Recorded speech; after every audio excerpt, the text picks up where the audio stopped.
মানে 1 মাস হলো, যুদ্ধ হওয়ার 4 দিন কি 3 দিন আগে গেছে। ওখানে যে মোটামুটি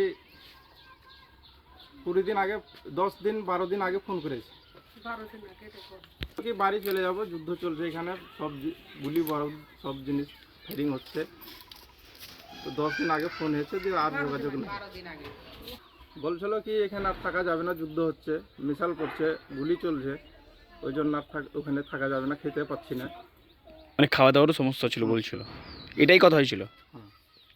যোগাযোগ নেই, অনেক জায়গা খোঁজাখুঁজি করেছি, কোনো হদিশ পাওয়া যাচ্ছে না। অনেক জায়গা ফোন লাগিয়েছি, যোগাযোগ হচ্ছে না। তিনবার আছে, 3টাতে সুযোগ বলছে যে আমার ছেলেকে খুঁজে দেন। ঠিক আছে, কাশ্মীরের সরকারের কাছে আবেদন জানাচ্ছি, আমার ছেলেকে ফিরিয়ে দেখ। না, পাঠাবো না। এখানে কাজ ওরকম নাই, কাজ নাই, ওই জন্য বাইরে গেছে।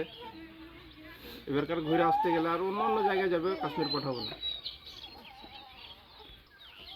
কে হন আপনি আশফাকের? আমি ওর বাবা, আকবর আলী।